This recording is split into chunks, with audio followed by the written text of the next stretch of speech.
for SPG. As in, super. Back ganun. Secret. Foul.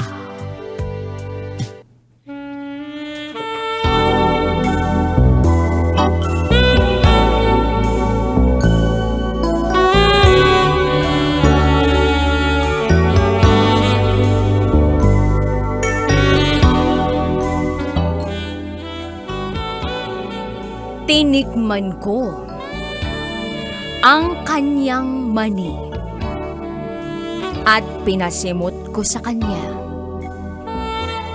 ang hotdog ko.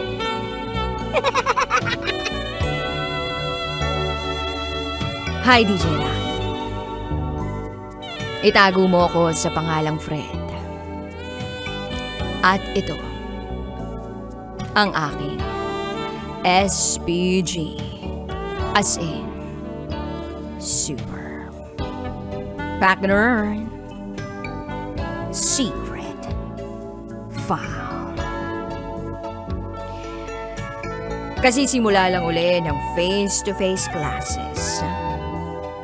Parang kailan lang, noong ako pa ay pumapasok sa eskwelahan.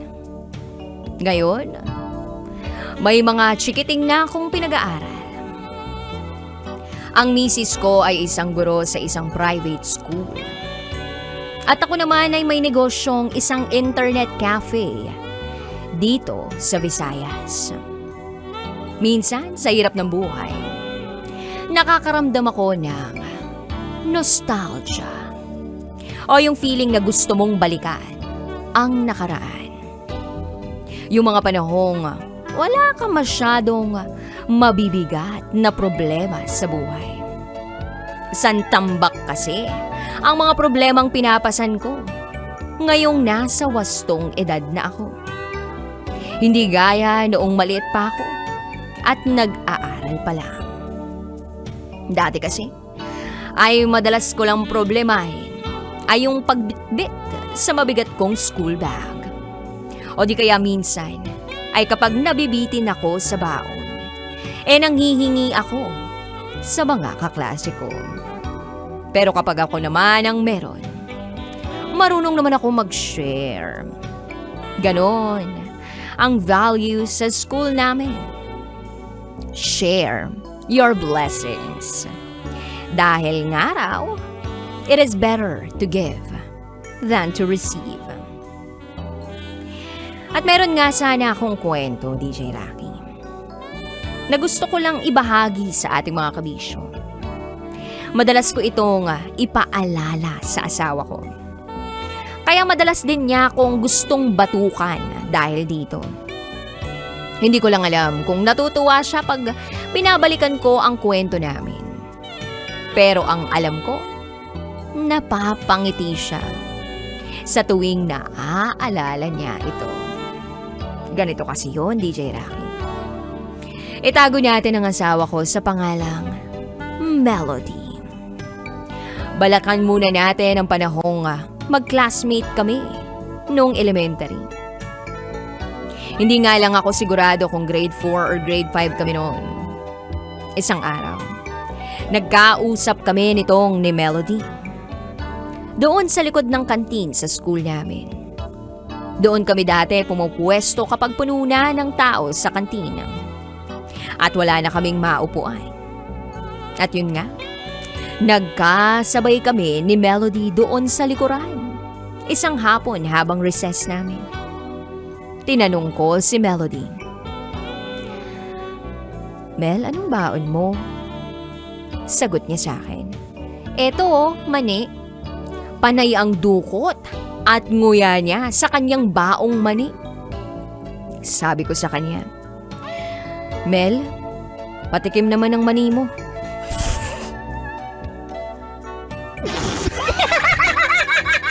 Binigyan niya ako ng mani, mga ilang piraso. Nung natikman ko yung mani niya, natulala ako sa sarap at lutong nito. Sabi ko kay Melody, "Mel, ang yummy naman ng mani mo. Mamasa-masa. Di ba, Nilagang mani ang tawag dyan? Pwede pa ba akong tumikim uli?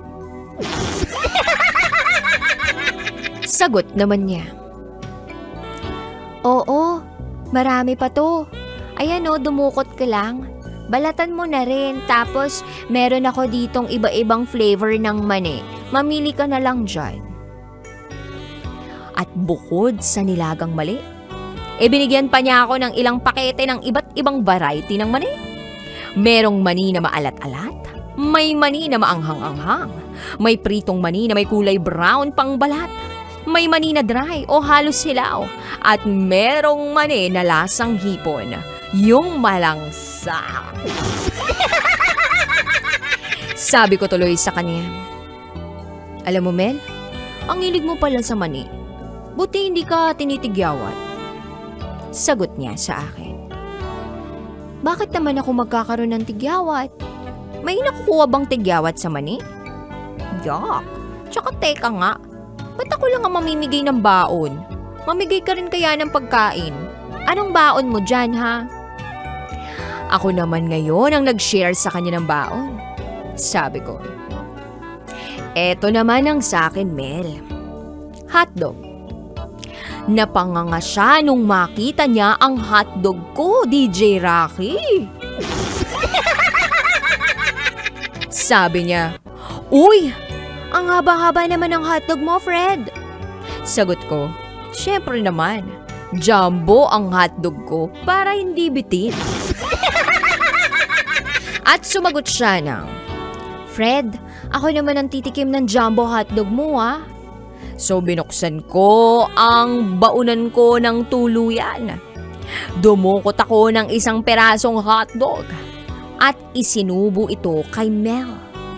Ginuya ni Mel ang hotdog at nilunok. Sabay labas ang kanyang dila nang masimot niya ito. Yummy! Pagkaubos niya ng isang piraso, nanlaki ang mata niya. Fred, ang sarap naman ng hotdog mo. Kaso, bitin pa rin eh.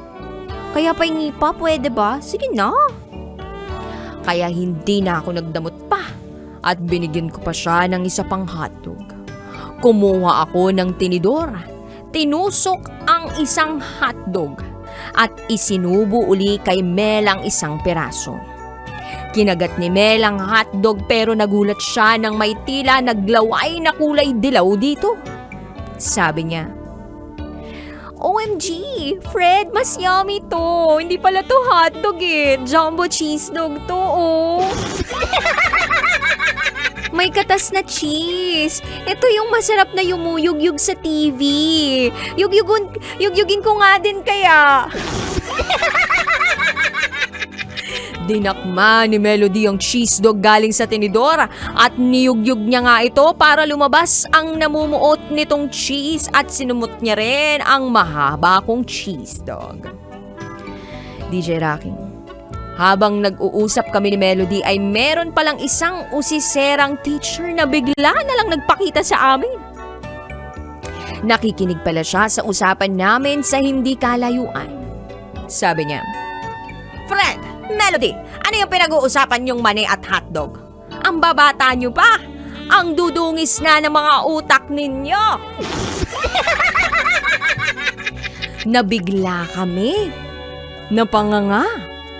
Pero dahil hindi namin maintindihan ang sinabi ni Ma'am, sagot na lang ni Melody. Ma'am, wala po kaming ginagawang masama. Kumakain lang po kami. Sinishare ko nga po kay Fred yung peanuts na baon ko. Diba, Fred? Sagot ko rin.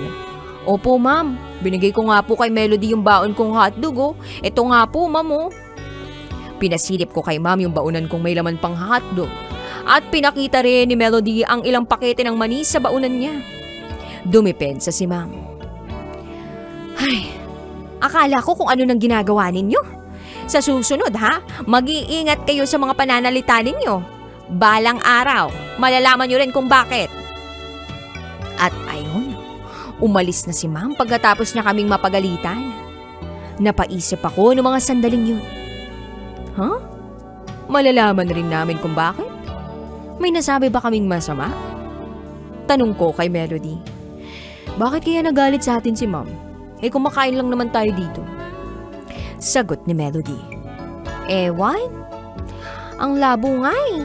Tara na, Fred. At tinapos na naming tikman ang biglang tumunog ng bell sa school para sa susunod na class period namin. Fast forward sa kasalukuyan, DJ Rocky. Masasabi kong nakaka-relate na kami ni Melody sa himutok ni Ma'am tungkol sa mga salitang mani at hotdog at sa pagtikim sa mga ito. Sa katunayan, sa paglipas ng maraming taon ay ilang beses uli kaming nagkatikiman ni Melody ng mani at hotdog. Kung kaya't nauwi ang lahat sa pag-iisang dibdib. At dahil sa paulit-ulit na tikiman, nabiyayaan kami ng 1, 2, 3 supling. Ngayon lahat sila ay malalaki na. Masaya naman ang buhay kahit maraming responsibilidad na kailangang gampanan para sa pamilya. Pero masasabi kong sa panahong ito, lalong-lalo na sa ngayon, DJ Rocky, ay malinaw na sa aming mag-asawa ang dahilan kung bakit sinita kami ni Ma'am sa aming usapan tungkol sa pagtikim ng mani at hotdog. Sa mura naming edad noon, sa mga kapwa namin magulang na nakikinig ngayon, alam kong gets nyo rin ang ibig kong sabihin. Hindi ko pa rin kasi nakakalimutan ang mga detalye. Dahil naaalala kong minsan akong sumumpa, naaalamin ko balang araw kung ano ang hiwaga sa pagkain ng mani at hotdog. Dahil lang mismo sa naging violent reaction ni Ma'am noong araw na iyon. At ngayong naiintindihan ko na ang lahat, isa lang ang konklusyon ko. Masarap magluto at masarap kumain.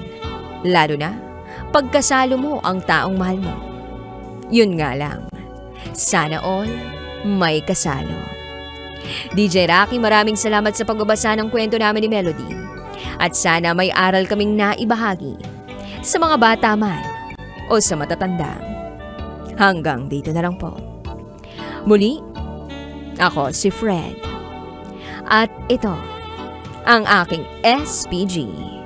As in, Super Baconair Secret File.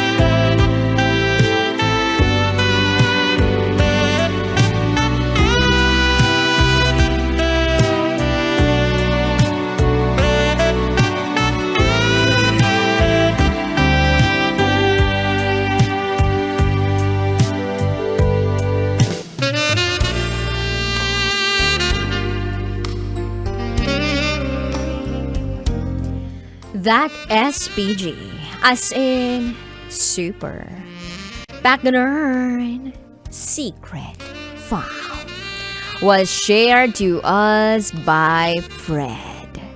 Si Fred na alam na ngayon kung ano ang hiwagang bumabalot sa pagkain ng mani at hotdog at kung bakit naging bayolente ang reaksyon ng kanilang guro.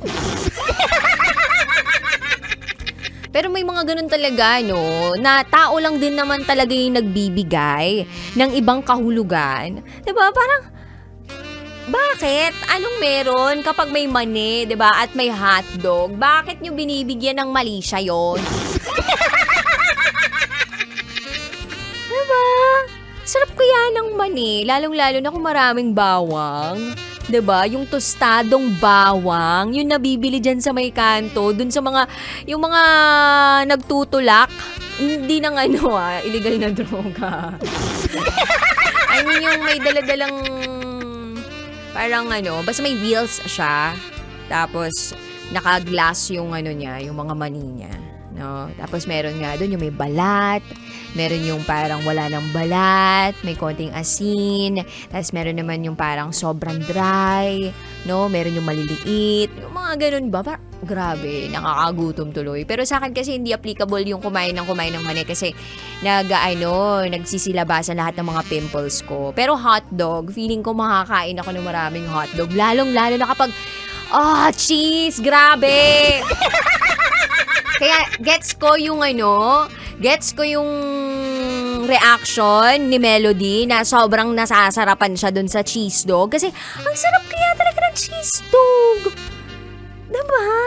Ewan ko kung may mga tao ditong hindi mahilig sa cheese, pero talagang I think parang wala pa ako masyadong taong kilala na hindi mahilig sa cheese. Parang halos lahat ng mga kilala ko mahilig sa cheese. Oo, iba yung satisfaction kapag may cheese yung loob ng hotdog. 'Di ba? Tapos yung creamy pa siya. Grabe, nakakagutom. Sabay-sabay nating gutumin yung sarili natin. Tapos sabay-sabay din tayong sumubo ng hotdog.